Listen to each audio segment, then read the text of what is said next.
All right, folks. Here's what I'm going to do today. We talked about modal analysis in the last class and how can we use that to find the response of a system under free vibration, system with 2 degrees of freedom.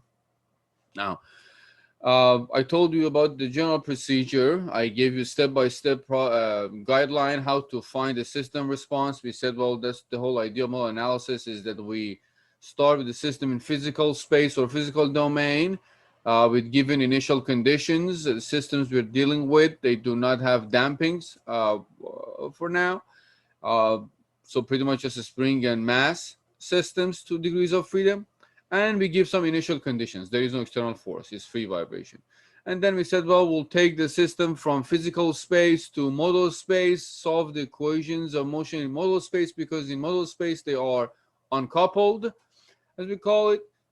Every degree of freedom in modal space, obviously, they are separated from each other, or degrees of freedom are separated from each other, and one does not involve the other one, and that's the whole the good thing about modal space. We solve it in modal space, find the system response in modal space, and then take it back from modal space to physical space or physical domain using our modal matrix. We said the whole idea of modal analysis is basically just a transformation, transforming the equations of motion from modal domain or modal space to for physical domain or physical space to modal domain, solve it there and take it back, because it's easier to solve the equations there now. I'm going to go over an example and follow the step-by-step process. All right? Let's take a look at this example. I'll go over an example with pretty much every step that needs to be taken to solve or to find the system response or study the free vibration of system with 2 degrees of freedom. Then I do have another example that I will just post that as the second example for you on Moodle, because these examples are very similar. The procedure is exactly the same. It's just you have to get comfortable with the process, a step-by-step process. So let's see, we have a simple system. I just want to explore the process and how it works. We'll do it right there. This is much thicker than I want. All right, let's say we have it on this side and they have another support on that side. We have our spring here, another spring there, no friction. So we just use this. Let's call this M1, call this M2, K1, K2, K3. You can write the problem statement as find the system response for given initial conditions. What are the initial conditions? Let's say this is x1 and this is x2. These are degrees of freedom. Initial conditions are x1 at t equals to 0 is 0.1 meters. x1, initial displacement of x1, initial velocity of x1, x1 dot at t equals to 0 is 0. x2 at t equals to 0 is 0. So there is no initial displacement for that, but that one is given some initial velocity, and that is 0.01 meter per second. Parameters for the system, we have M1 is 1 kilogram.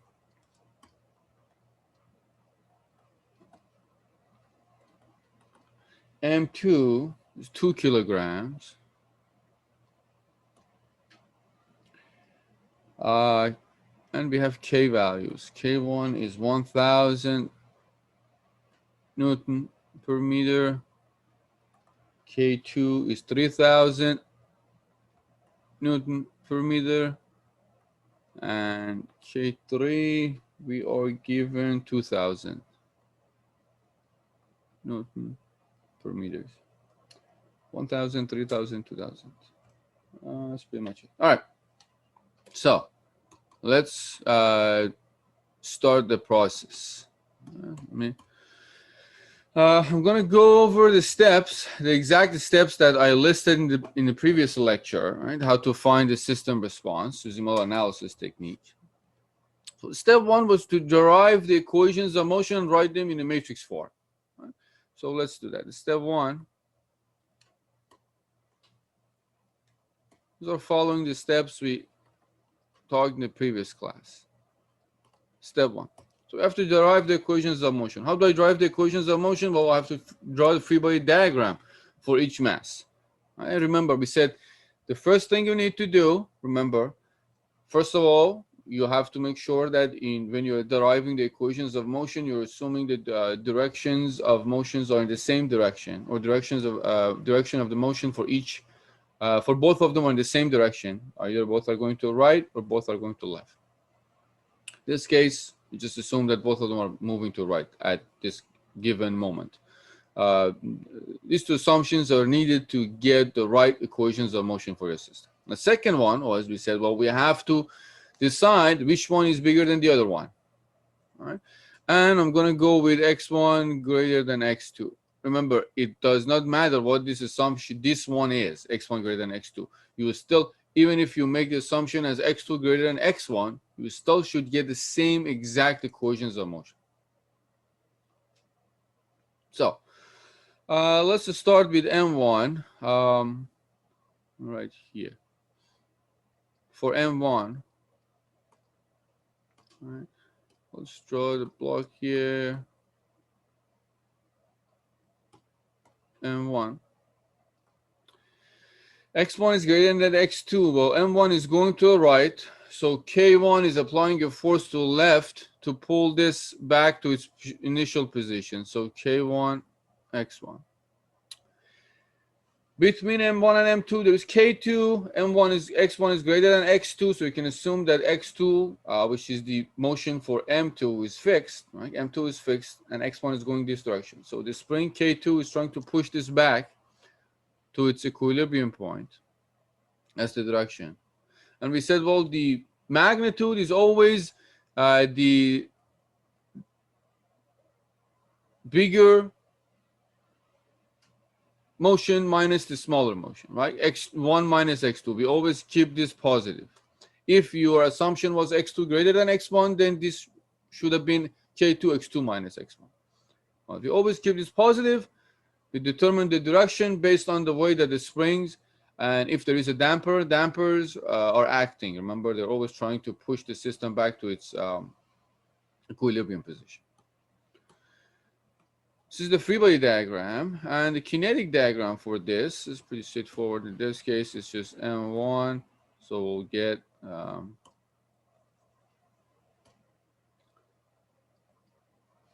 X1 double dot. So for this system, summation of forces is equal to M1 X1 double dot. Take the direction of motion as positive. This becomes minus K1 X1 minus K2 X1 minus X2 is equal to M1 X1 double dot. So we get M1 X1 double dot. Move things to the right. This gives plus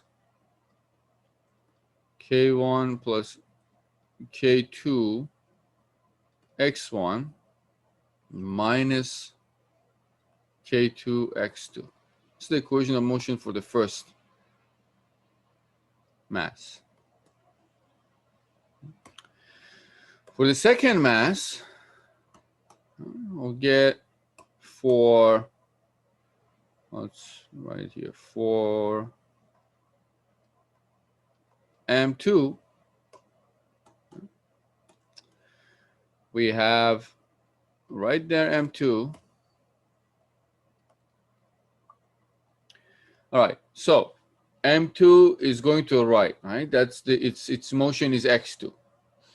Now, since M2 is going to the right, these are fixed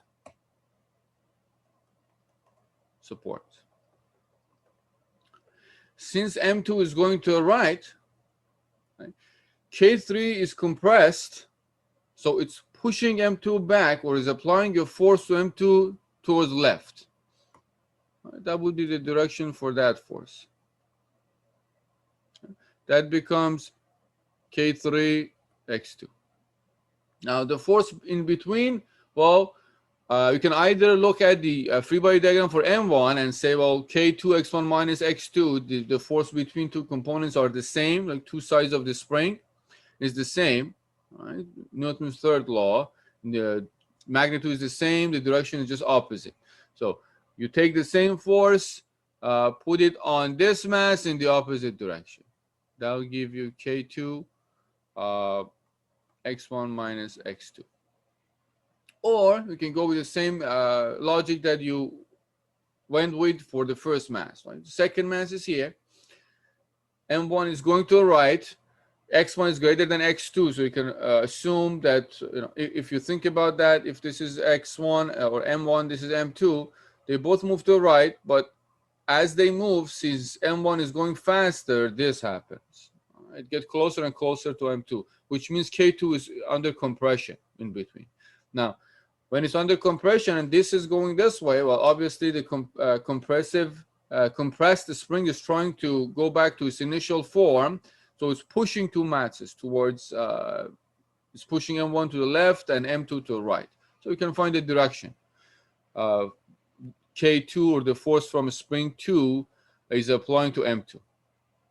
And the magnitude is always, you always keep it positive. So K2, since the assumption was x1 is greater than x2, it becomes K2 times x1 minus x2. All right, so this is equal to the kinetic diagram for this mass, which is M2. And this would be is going to the right, so M2 x2 double dot. Now, summation of forces.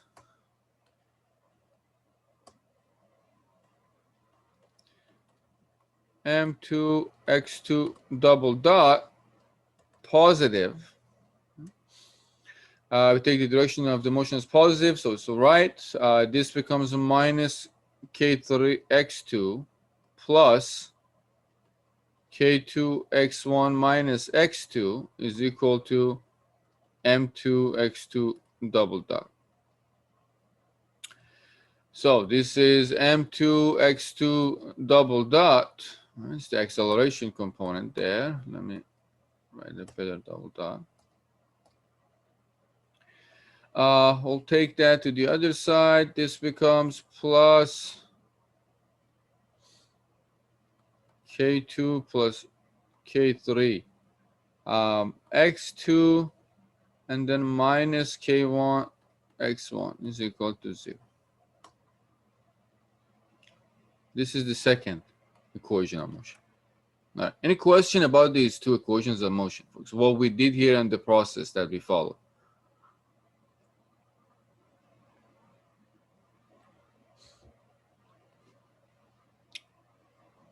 All right. If there is no question, I will continue. So let's write this in a matrix form. We're still in step 1. Derive the equations of motion, and write them in matrix form. Writing in matrix form. We're going to have mass matrix. A little shaky there.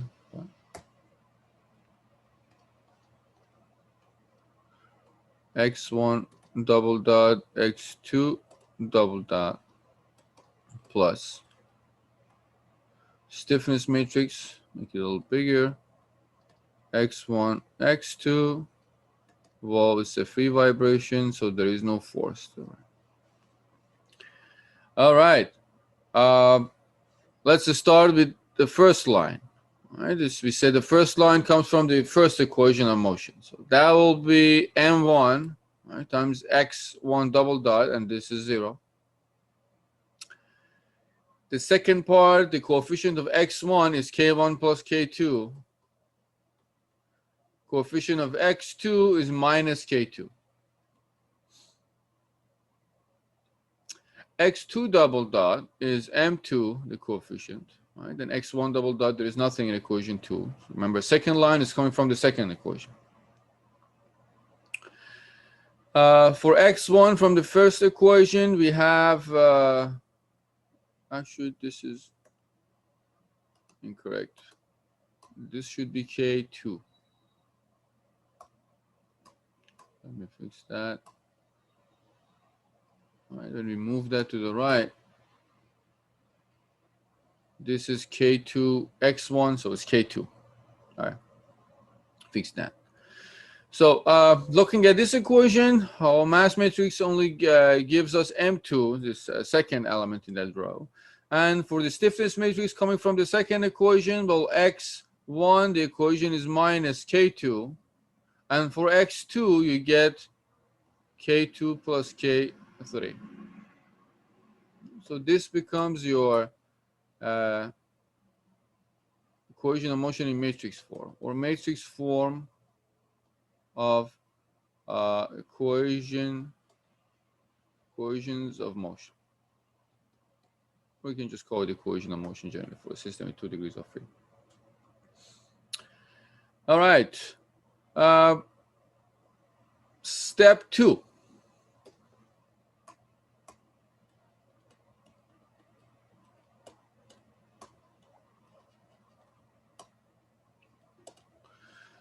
We said step 2, once we have mass and stiffness matrices, we can actually find what we were doing before, right? Step 1 and step 2, it's where what we were doing even before, talking about how to find the system response. It's about finding eigenvalues and eigenvectors which are representative of our natural frequencies and mode shapes, right? So step 2 would be to solve the eigenvalue problem, right? And find eigenvalues, which basically, if you find the square root of each eigenvalue, gives you a natural frequency. So we can find natural frequencies and eigenvectors, which are your mode shapes. So let's get our matrices. M would be, let me plug in the numbers, right? M1 is 1 kilogram, M2 is 2 kilograms. So mass matrix becomes 1, 0, 0, 2. Stiffness matrix. Let's see what we got there. K1 plus K2. K1 is 1,000, K2 is 3,000. So the first element would be 4,000. K2, the second one was minus K2. K2 was 3,000, so it becomes a minus 3,000, minus 3,000. And the final element, K2 plus K3. 2,000 plus 3,000, it becomes 5,000. 5,000. Right? This is kilogram, this is Newton per meter. All right, so eigenvalue problem. Eigenvalue problem, we can form that. We said, well, K minus lambda m times x is our eigenvalue problem. From there, we can find characteristic equation. Right? Characteristic equation. How do we find it? Well, determinant of K minus lambda m should be equal to 0. That gives us the characteristic equation. The roots of characteristic equation are going to be our eigenvalues. From there, you can find natural frequencies. So if you do that, determinant, let's find it this way. Determinant of K is 4,000 minus lambda m. M is 1, so this is lambda, The second element minus 3000 minus lambda, well, the corresponding element in M is 0. Remember, I'm doing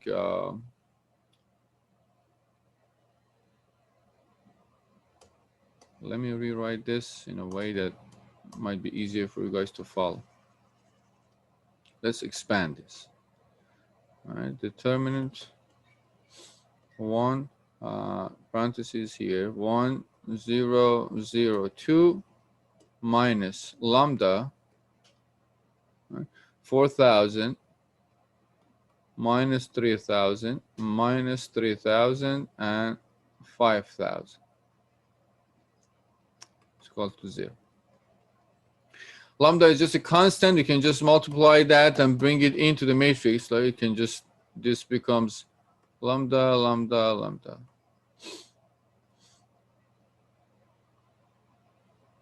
Why did I switch the matrices?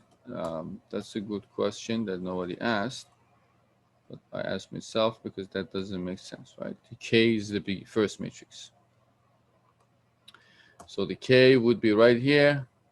Is 4000 minus 3000 minus 3000, and this is 5000. Right, minus lambda, mass matrix 1 0 0 2, and that determinant should be 0. Now this lambda, you multiply it and bring it to mass matrix. Lambda is just a constant, it's a number, so you can bring it here. 0 times lambda is 0, 0 times lambda is 0. This becomes 2 lambda if you bring it to the matrix, inside the matrix. So this hopefully is easier to follow now. This becomes determinant of 4000. Well, we have two matrices, we're doing just subtraction. 4000 minus lambda, 0 minus 3000. Well, stiffness has some component there. Minus 3000 minus 3000 and 5000 minus 2 lambda. This is equal to 0. Now, this is determinant of a 2 by 2 matrix, right? You can just do AD minus BC if you look at elements as A, B, C, D. So this gives you 4000 minus lambda multiplied by 5000 minus 2 lambda minus minus 3000 times minus 3000 is equal to 0. Now this gives you an equation, the second order equation. You can actually solve that. If you solve that, you will find your eigenvalues, lambda 1 and lambda 2. Lambda 1 would be 1000 and lambda 2 becomes 5500.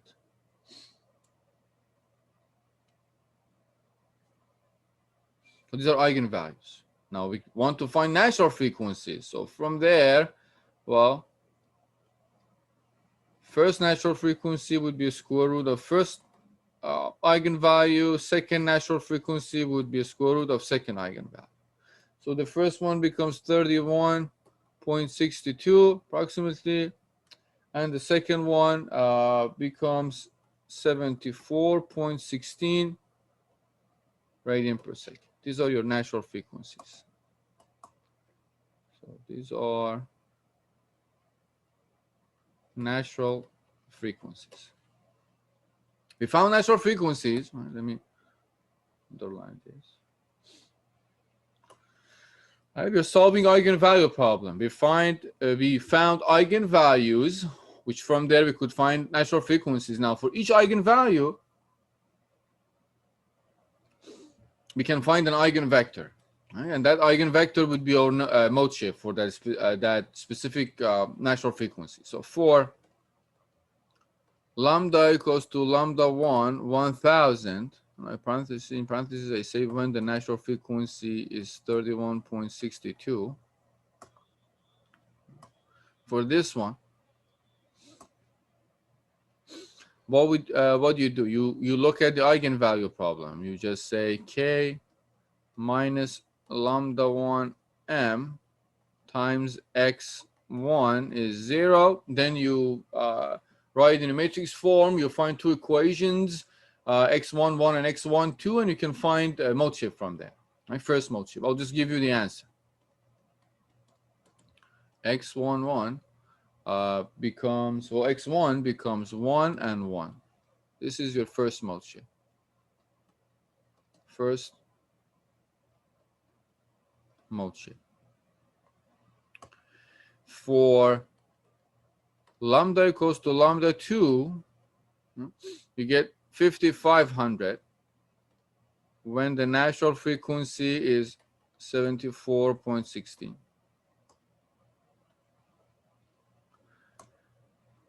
So this gives you k minus lambda 2m times x2, right? The second mode. From there, you can find the second mode. Remember, you find two equations, take one of them as a free variable, x21 or x22, either of them you take it as a free variable. Here I took x21, the first component of the second mode, as a free variable. I gave it the value of 1 and found the other one based on that. So I did that. This became 1 minus 0.5. And this is your second mode shape.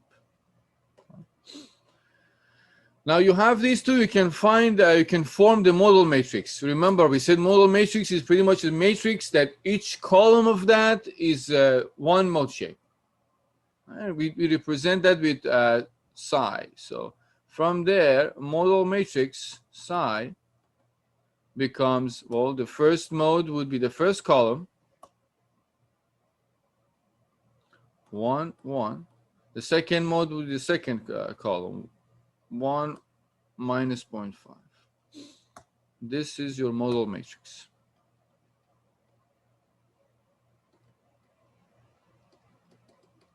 There you go.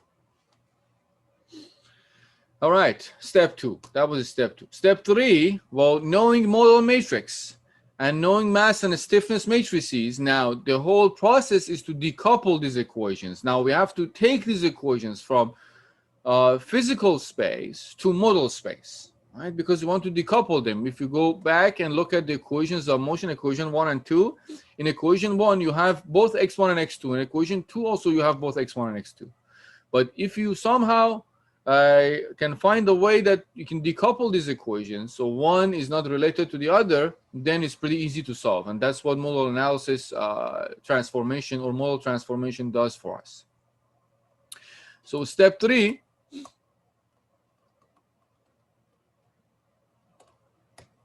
we're going to decouple that. How do we do that? Well, we're going to construct modal mass matrix and modal stiffness matrix, and use those to decouple the equations. Right? So modal mass matrix, MR, I represented that with MR. I said would be psi transpose M psi. Well, psi transpose would be psi, first row becomes the first column, and second row becomes second column. So it's pretty much the same as it is. 1 1 1 minus 0.5. Mass matrix was 1 0 0 2, and again we get 1 1 1 minus 0.5. Sure. There you go. Let me double check my numbers.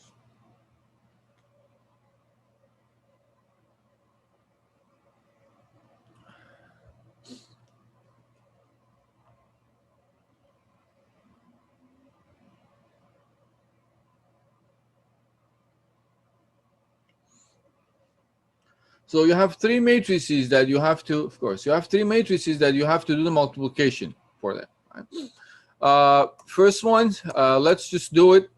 I'll show you how to do that, right? Pretty straightforward, the process. You just do the first multiplication and the second multiplication. So first multiplication is multiply this one and this one. Right? First column, first row multiplied by the first column gives us the first element. So 1 times 1, right? 1 times 1 plus 1 times 0. First row, the second column, and gives us the second element. So that would be 1 times 0, 1 times 0, plus 1 times 2. Now we go to the second row. All right, this row, multiplied by the first column, the second matrix. So 1 times 1 plus 0 times minus 0.5. And the second row and second column gives us the last element, would be 1 times 0 plus 2 times minus 0.5. And then the mass matrix is still there, right? The third matrix. This gives you 1, this gives you 2, this gives you 1, and this should be minus 5, right? This is minus 5, not 5, times minus 0.5. This gives you 0 is minus 1. So it gives you 1, 2, 1, minus 1. And now to do the same, you do the same thing. This is again a 2 by 2 matrix. This is a 2 by 2 matrix. You do the same process. If you do that, you will get your mass matrix as, so 1 times 1 plus 2 times 1. This becomes 3. 1 times 1 and 2 times minus 1 is 0. 1 times 1 plus 1 times minus 1, this becomes 0. And 1 times 1 plus minus 1 times 0.5, so 1.5. This is your mass matrix. Yeah. So remember, we said in our mass matrix, modal mass matrix, sorry, not mass matrix, modal mass matrix. This is modal mass matrix. This is M11 bar, and this is M22 bar. Now, always, if you did everything right, this should be a diagonal matrix, and off-diagonal elements should be 0. If you see a non-diagonal element, non-zero, that's value like 2 or 3 there, instead of 0, definitely something went wrong. Go back and double check. This is always a diagonal matrix with off-diagonal elements 0. Right? You might get these zeros as very small number because we're rounding numbers, like you might get it as 0.0001 or 0.001. Right? That you can assume that is 0. But if you get a number like same magnitude or scale as others, like you have 3 and 1.5 here, and off-diagonal element becomes 0.5 or 0.8 or 1 or 3 or 4, then definitely something wrong. So off-diagonal elements should be 0. Do the same thing with to find the modal stiffness matrix, right? KR.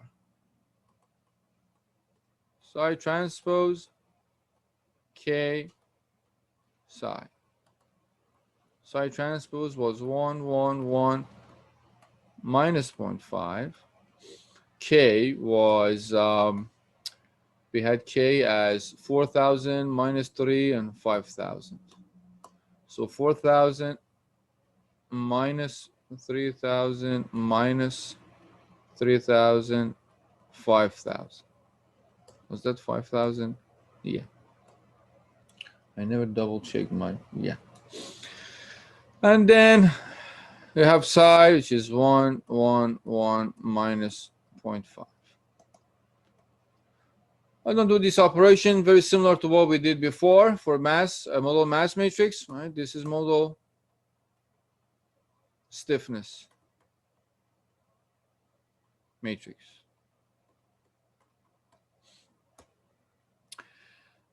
You will get, if you do this operation, you will get 3,000 0, 0, 8,250. Again, when you do this operation, modal stiffness matrix should be a diagonal matrix, meaning it has well, should be symmetric. First of all, everything is symmetric. Off diagonal elements should be 0. If they are not 0, something went wrong with your calculation. Go and double check. So this is K11 and this is K22. Remember, these are modal masses and stiffness, modal stiffnesses. Right? M11 bar and M22 bar are modal masses. K11 bar and K22 bar are stiffness, modal stiffness values. We talked about them in last class. Again, off diagonal elements should be 0. If they're not 0, you should be getting something very small, like 0.001, if you're rounding numbers. But then you can assume that they're 0. So we can decouple the equations. Right now, your equations in modal space, equations of motion in modal space, is what you should now you have. Right? The first one is M11 bar, so this is 3, 0, 0, M22 bar, following the general form that we introduced in the previous class. X11 double, well, now we have Q, remember in modal space, Q1 double dot, Q2 double dot, plus K11 bar is 3000, 0, 0, 8250, Q1, Q2 is equal to 0, 0. These are equations in modal space. You can write them as equations of motion to see it better. This becomes 3 Q1 double dot plus 3000 Q1 is equal to 0. And the second one, if you do the multiplication, gives you 1.5 Q2 double dot plus 8250 Q2 is equal to 0. Now they are uncoupled or decoupled, meaning that the first one is only a function of Q1 and the second one is only a function of Q2. Remember, we said we are taking them as a system of 2 degrees of freedom. Taking in modal space becomes 2 single degree of freedom systems. First one is the first single degree of freedom. Second one is the second single single degree of freedom. System with single degree of freedom in modal space. Now we went from Q1, X1, and X2 to Q1 and Q2.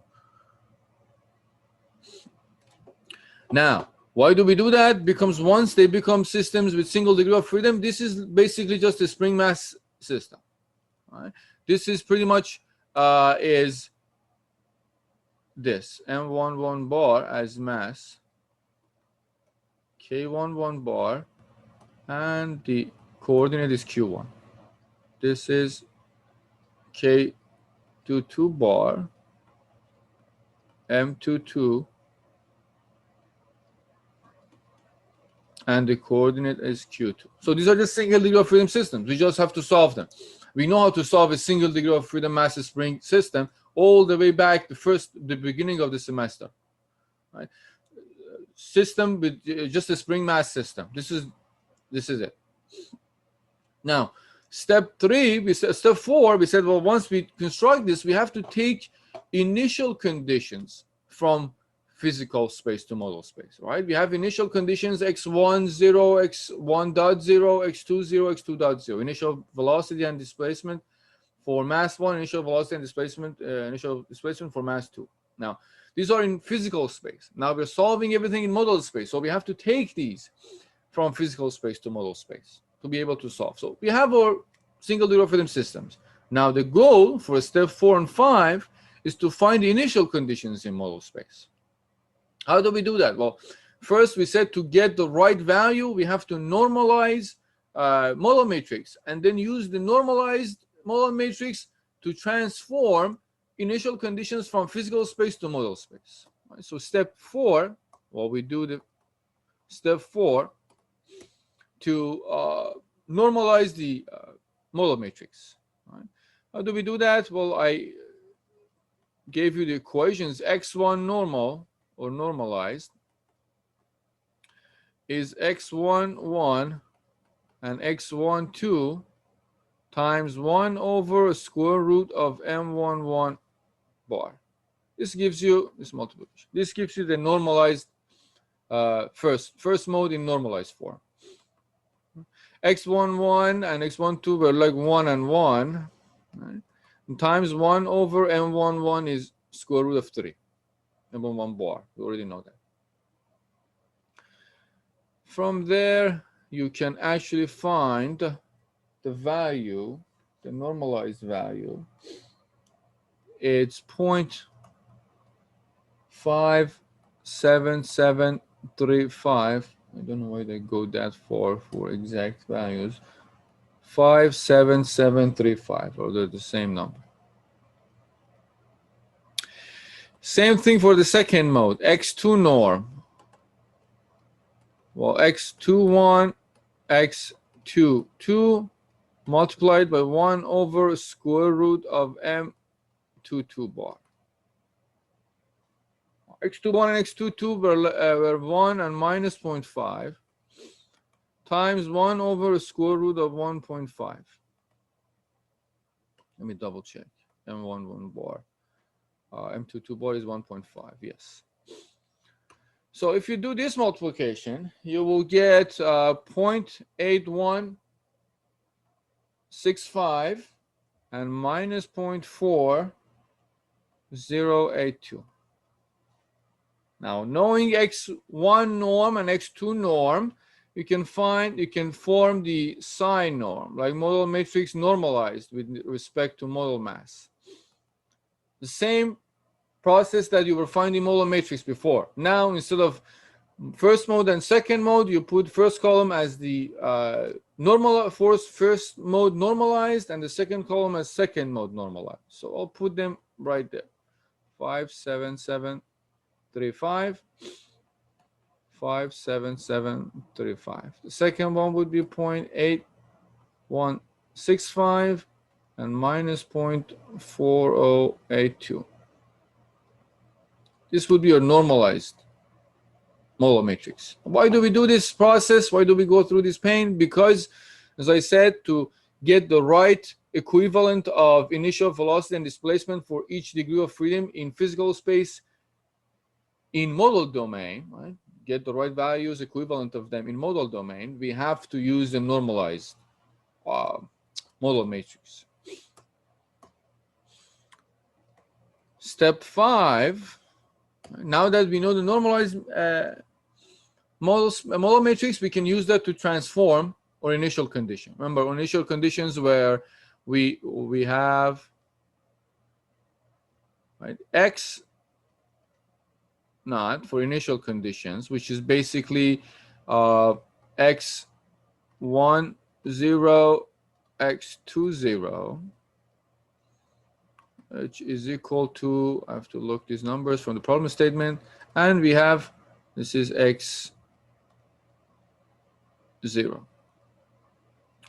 We have x dot 0 as a vector, which is x dot 1, 0, x dot 2, 0. We know x1, 0, and x2, 0 from our problem statement. x1, 0 is 0.1, x2, 0 is 0. So 0.1 and 0. This is 0.1 and 0 meter. X dot vector, right, is x dot 1, 0, x dot 2, 0. Right? It's, x dot 1, 0 is 0, x dot 2, 0 is 0.01. So 0 and 0.01 meter per second. These are initial conditions in a matrix form in physical space. They have to be transformed to model space. Right? Now we have the psi norm, right? Normalized model matrix, so we can do the transformation. Remember, I gave you the general form. I said Q0, which is basically in model space Q10, Q20, is equal to psi norm transpose, psi norm inverse times x0. Let's write it as a vector x0. If you want to expand that, that would be 57735, 57735.8165 minus 0.4082 inverse times x1 is 0.1 and x1 dot x2 dot is 0.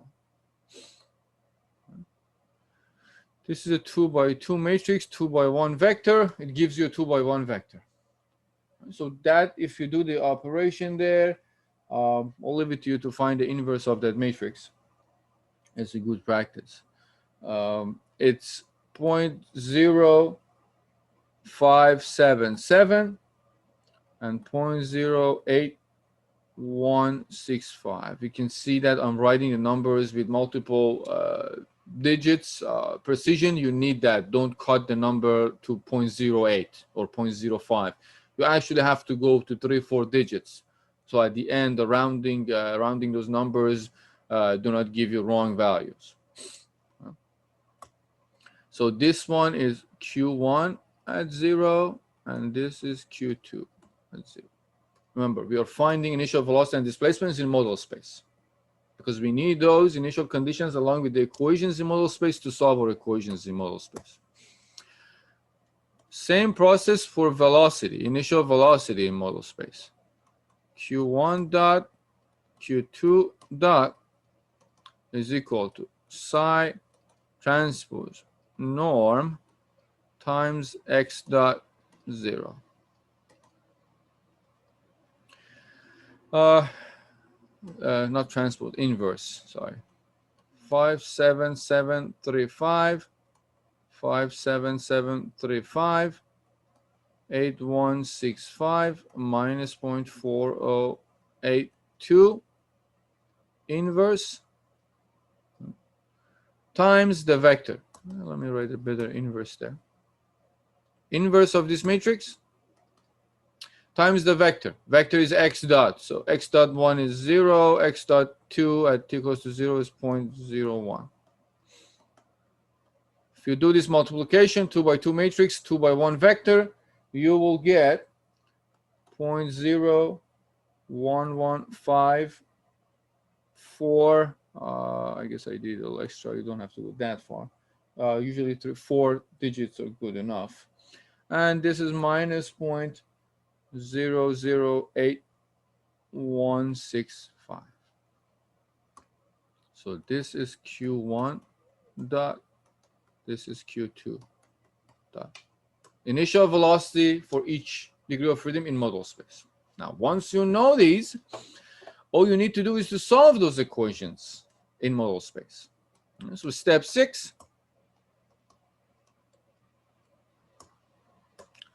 Remember, for the first one, right, let's just go for each equation. Let's do equation 1. I'm going to take the equation 1 from step 3. Right, the equation was 3 Q1 double dot plus 3000 Q1.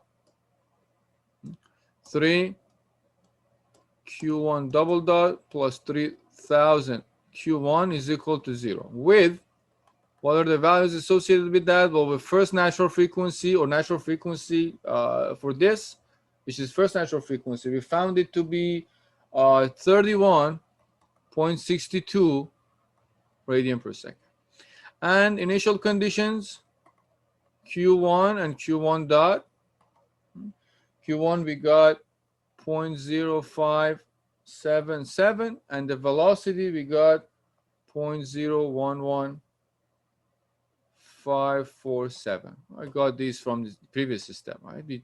Now in model space, we have a single degree of freedom system. We know its natural frequency is 31.62 in model space, and we know its initial conditions. Right? It's a spring mass system with some given initial conditions, and we know its natural frequency. So all you got to do is to just follow what you were doing for a system with single degree of freedom, right? We said Q1t, the general form, remember, for a single degree of freedom system was A sine omega 1 in this case, plus let's call this phi1. This is the spring mass system response. Spring mass system response. We know it from before. Remember, beginning of the semester. Now, what were the values for, you remember the coefficients were A and phi1, and those were the ones that we were finding using initial conditions. A was the square root of Q1 0, if I'm not wrong, Q dot 1 0 squared plus Q1 0 omega 1 squared. And did I keep that? I kept it outside. So omega 1. Remember, this is very similar to, just want to emphasize, we had xt is a sine omega t plus phi, right, for single degree of freedom, and a was the square root of x naught dot squared plus x naught omega 1 squared divided by, oh, not omega 1, omega n divided by omega n. And we had phi as tan inverse. If I remember correctly, let me double check. It was x naught omega n divided by omega divided by x naught dot. This is what we had previously from the beginning of the semester for single degree of freedom system. No, I'm just doing the same thing in Q. So phi1 becomes tan inverse. Right, let's make it a little cleaner there. Q1 0 omega 1 divided by Q1 dot. So we have a spring mass system in modal domain. Now, if you do this, you can calculate that. You have a Q1 dot omega 1, Q1 0 omega 1, and Q1 dot 0. Right? Initial velocity, initial displacement, and natural frequency. You will get the system response.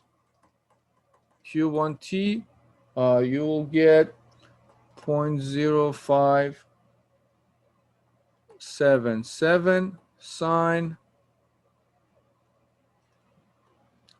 31.62t plus 1.565. That would be the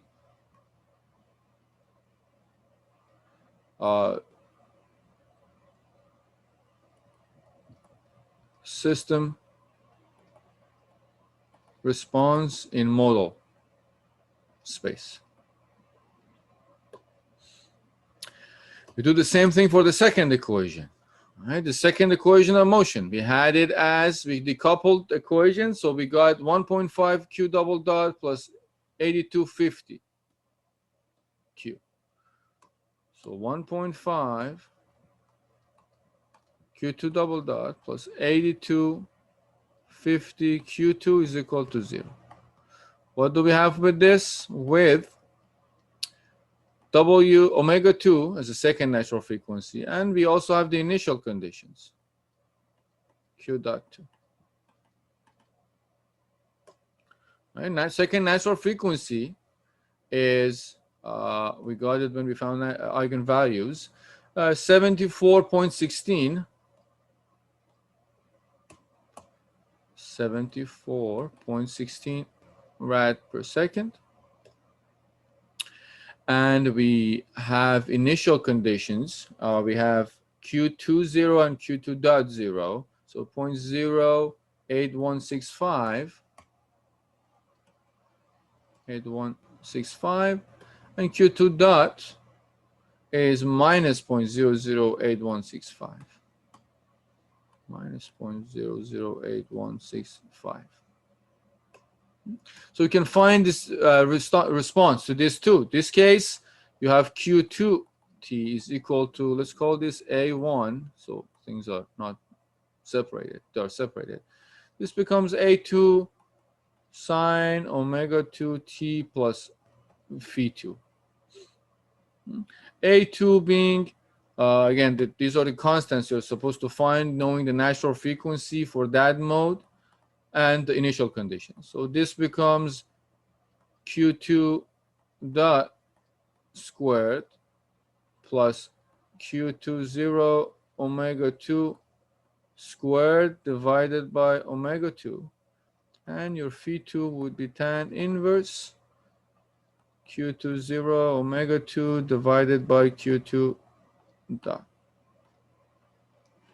Given initial conditions and natural frequency that you have, you can find this. If you do that, Q2 becomes 0.08165 sine 74.16 t plus 1.5694. And this is the second system response in model space for the second mode. Right?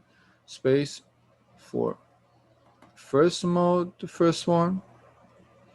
And this is system response in model space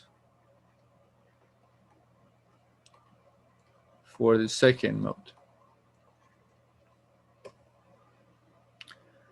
Lastly, step 7, now that you know the responses in model space, you have to take them back to physical space.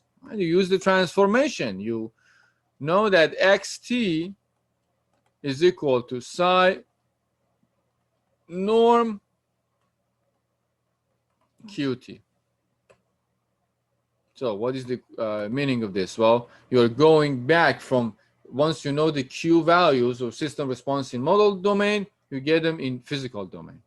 So if I expand that, it's going to be x1t, x2t is equal to models matrix in normalized form. You found it here, right? You actually have that value right here. So just put it there. Have it written somewhere there. That is 0.57735, 0.57735.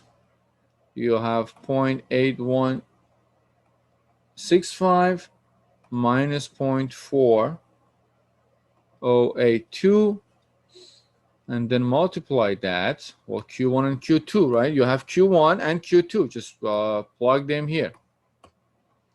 Q1, we got 0.0577 sine 31.62 t plus 1.565, and Q2 turned out to be 0.0815 sine 74.16 t plus 1.5694. Now, if you do this multiplication, you will get your x1 and x2. x1t will be, this is long, so I have to have this right in front of me. 0.0333 sine 31.62 t plus 1.565 plus 0.0667 sine 74.16 t plus 1.5694, and x2t becomes 0.0333 sine 31.62 t plus 1.565 minus 0.0333 sine 74.16 t plus 1.5694. Now, these are the system responses. After all this system response in physical domain or space, physical space, right? Now, what happened? If you look at this, this is coming from the first mode. This is coming from the second mode. Now, each mode, as we said, the response to the system is basically just a combination of modal response, combination of responses to each mode. Right? So the response to the first mode is right there. How much does that contribute? This much. Plus the response from the second mode, how much does that contribute? This much. So the mix of these two give you the system response for the first degree of freedom. The second degree of freedom or second mass, the same story. One contribution from the first mode, contribution from the second mode, but the amount of contribution from each mode changes. Right? The first one is still contributing the same amount, first mode, for the second system response. But for this second part, the second mode is contributing different amount. So we still see that the system response, what I said at the beginning, when to talk about modal analysis, the system response is a combination of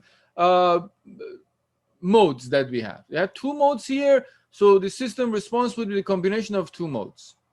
Now, for each degree of freedom, the contribution from modes varies, it changes. If you had three modes, you had a system with 3 degrees of freedom, you had another component, the contribution from the third mode. If we had 4 degrees of freedom, you had another term, extra term, and you had 4 terms, the contributions of 4 modes. And the contribution of each term is identified by the coefficient in front of that. For instance, for x1t, you see more contribution from the second mode because it's 0.06667. It's bigger than 0.0333. So you see more contribution from the second mode and less from the first mode. Now, quickly, let's just plot this. I just want to show you what does it look like. Right? I have my graph software there. I'm just going to plot these two modes. All right, the coefficients I got. I want you to see what does it look like. All right. So let's insert function and let's plot the first one. 0.0333 times sine 31.62 times x. It should be inside the parentheses. Plus 1.565. And this is plus contribution from the second mode, 0.06667 times sine 74.16 times x plus 1.5694. 1.5694. Let me know if I made a mistake somewhere, folks. You're sitting there, you might see something. Let's plot this from 0 to 1 second. From 0 to 1 second. And just give it 500 steps. Let's call this x1, right? This is x1t. Plot that. Let me fit this. There you go. Let's plot the second one. Insert function. The second mode is 0.0333 times sine 31.62 times x plus 1.565 minus 0.333 times sine 74.16 times x plus 1.5694. Hopefully I didn't make any mistake. From 0 to 1 second again. Let's divide in 500 steps. Let's call this x2 t, and I used lowercase s, and let's use a different color so we can identify them. Hopefully it doesn't make any mistake. 31.62 t plus 0.002 sine 74. All right, There you go. You can fix the axes a little bit and put the x-axis as time in second. Let's show the grid, and y-axis, let's put it as displacement in meter, and use also the grid. There you go. So this is x1. The red line is x1. That's how the mass, if you look at these two masses, if you give those initial conditions, right? If you give, let's go back. If you give x1, mass 1, 0.1 displacement to the right, and let it go, at the same time, give an initial velocity of 0.01 to mass 2. So at the same time, let the mass 1 go at 0.1 meter away from its equilibrium point, and give an initial velocity of 0.01 meters per second to second mass. This is how they oscillate. x1t with the red line, right? This makes sense. If you look at it, 0.1 is the initial displacement, right? It starts from 0.1 and it starts oscillating like this. If you look at mass 2, x2 is the displacement for that. It starts from 0 and it oscillates. Very straightforward, right? The process is long, right? But following the same process, it doesn't matter what is the degree of freedom your system. Even if you have a system with 3, 4, 5 degrees of freedom, the matrices become bigger. But the process is exactly the same. At the end, you're going to get, for a 3 degree of freedom system, you're going to get x2, x1, x2, x3. And this is how you plot it. Now you can see how does it oscillate. At any given moment, you see where each mass is for those initial conditions. We have 6 minutes. Let's see if I can do it in OpenModelica for you. Let's see how long does it take. Very straightforward. Create a new model. Call it 2 degree of freedom. Probably not that straightforward. I started with the number. DOF 2. That's a lesson for you guys. Do not use number as the beginning of the name. 2 DOF. I'll take my blocks, translational blocks. What do I have? I have, let me make it a little bigger, components. I have 2 masses, 3 springs.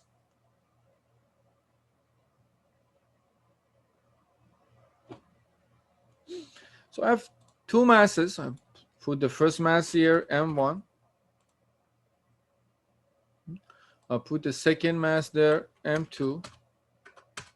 Let me just make it a little bigger. There you go. This is a better version. And let's put 3 springs. Let's call this K1. The second spring there, K2. And the third spring there, K3. I have 2 fixed. Let's fix 1. Control R. So rotate that. And I put fix 2 there. Control R. Let's connect these. Left click from one to another. Left click there, left click there. There you go. So K1, I had K1 as, let me look at my parameters. Probably on my notes, easier to switch. K1 1000. I have K2 as my parameter, which is 3000. And I have K3 was 2000. Mass 1 was 1 kilogram. And the initial velocity for that, V start, was 0. Initial displacement for that was 0.1. Mass 2 was 2 kilograms. I think so, yeah. Initial velocity for that was 0.01. Guys, you're sitting there. If you see I'm making a mistake with parameters, let me know. And initial displacement for mass 2 was 0. There you go. That's all you need to do. Let's just run this simulation for 1 second. I have to save it, so I'm just going to save it there.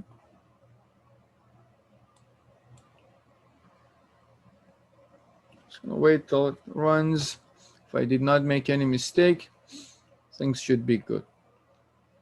And the parameters are right, obviously.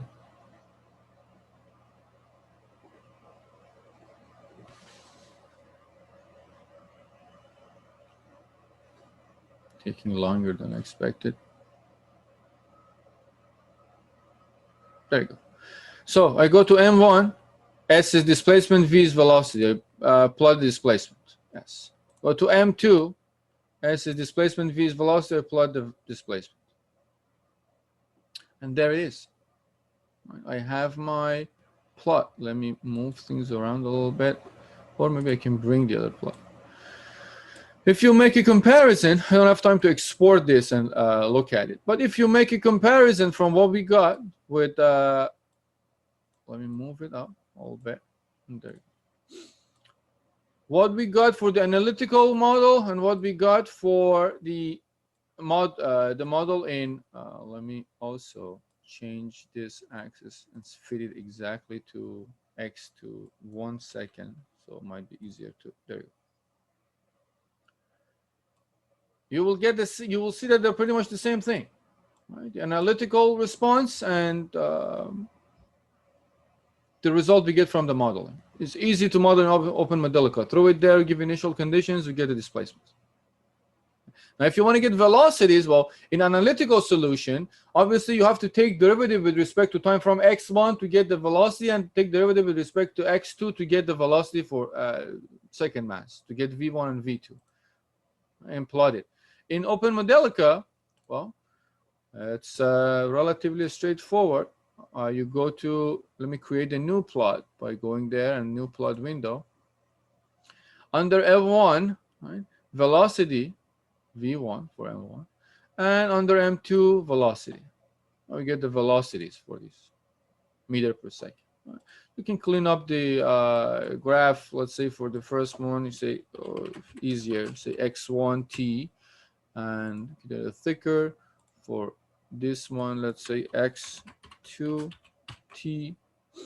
Let's just be consistent. No meter is needed there. And legend, let's put vertical axis displacement as meter. Y-axis is time a second. I did not change the thickness of the second one. There you go. What's displacement? It's the same thing. And we can export this as CSV file. Well, obviously you have to export them separately. Export this x1 separately, export x2 separately, and we can bring it to graph and plot it there. And for the second mass, you can also see the velocity is easy to find from OpenModelica. If you want to get the velocity from analytical solution, you actually have to take derivative with respect to time from x1 and x2. All right, time is up. Okay, folks. I wanted to talk about the projects. I already posted the projects. I want to show you where it is on Moodle. If you go to final project, if you go to Moodle, right, the page for the course, all the way down, scroll down. After project section, you see the section for project, final project. And I put the PDF file there. Take a look at it. I'm going to make a video guide explaining what you need to do. Groups of 2 students. First project is 10%. The second one, if you want extra credit, 3% extra credit. There are 3 topics I put there. The first one is the mandatory project, energy harvesting backpack. And the second and third, you can choose either of them and do it for 3% extra credit. The due date is September 13th. It will not be extended. You have to submit it by December 13th, midnight. Sunday, the day before the beginning of the final exam. Please read this carefully, the document, especially on the report and submission. Follow the guideline that I put there. I will make videos to give you some guidelines how to actually get started. The first project, you can get started, energy harvesting backpack. The first few parts, read through this. The second project, vibration absorber. If you want to, if you choose to do this, we're going to cover vibration absorbers the week after Thanksgiving, so on Monday next week. And the third one, you can also get started, damage identification. Read the project descriptions carefully, follow the steps. The project itself 75% of the grade is for report and 25% is for the oral presentation. Now, oral presentation is going to happen during final